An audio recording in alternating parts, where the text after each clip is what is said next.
ধলাইর বড় জালিঙ্গায় শনিবার মুখ্যমন্ত্রী মহিলা উদ্যমিতা প্রকল্পের অধীনে মহিলাদের হাতে ১০,০০০ টাকার আর্থিক অনুদানের চেক তুলে দেওয়া হয় এবং মুখ্যমন্ত্রীর এই বিশেষ সভায় যোগদান সেরে বাড়ি ফেরার পথে এলেনপুর এলাকায় গাড়ি দুর্ঘটনার কবলে পড়েন পানি ভরা এলাকার বেশ কয়েকজন আত্মসহায়ক গোষ্ঠীর মহিলা দলের মধ্যে রাখি শীল নামক এক মহিলা গুরুতর অসুস্থ অবস্থায় শিলচরের বেসরকারি গ্রিন হিলস হাসপাতালে ভর্তি হয়েছেন।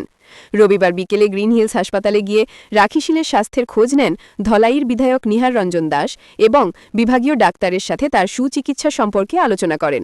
সেই সঙ্গে রোগীর পরিবারের হাতে কিছুটা আর্থিক সাহায্য তুলে দিয়ে রোগীর দ্রুত আরোগ্য কামনা করেন তিনি। একই দিনে বিধায়ক নিহার রঞ্জন দাস শিলচর মেডিকেল কলেজ হাসপাতালে গিয়ে সড়ক দুর্ঘটনায় গুরুতর অসুস্থ দর্মিখাল জিপির বড়াই বস্তির বাসিন্দা শ্যামলা রায়ের স্বাস্থ্যের খোঁজ নেন। বর্তমানে শ্যামলা রায় শিলচর মেডিকেল কলেজের আইসিইউতে চিকিৎসাধীন আছেন। বিধায়ক নিহার রোগীর চিকিৎসায় যাতে কোনো ধরনের গাফিলতি না হয় সেই দিকে খেয়াল রাখার জন্য বিভাগীয় ডাক্তারদের সঙ্গে কথা বলেন।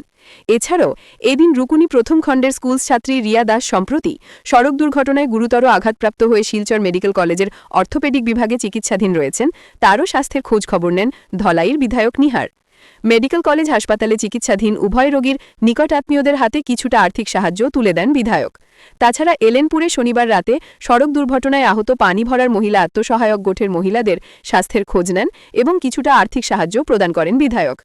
এদিন শিলচর মেডিকেল কলেজ হাসপাতাল ও গ্রিন হিলস হাসপাতালে বিধায়কের সঙ্গে উপস্থিত ছিলেন সমাজকর্মী কমলেশ দাস। জনগণের সুখে দুঃখে প্রতিনিয়ত পাশে দাঁড়িয়ে মানবতার অনন্য নজির স্থাপন করার জন্য ধলাই সমষ্টির সর্বত্রই প্রশংসার জোয়ারে ভাসছেন বিধায়ক নিহার রঞ্জন দাস। অনলাইন কাছাড় টিভি চ্যানেলের পক্ষ থেকে আপনাদেরকে অসংখ্য ধন্যবাদ। আরও সহযোগিতা করবেন, পেজটি এখনও হলো না করলে ফলো করুন। ধন্যবাদ।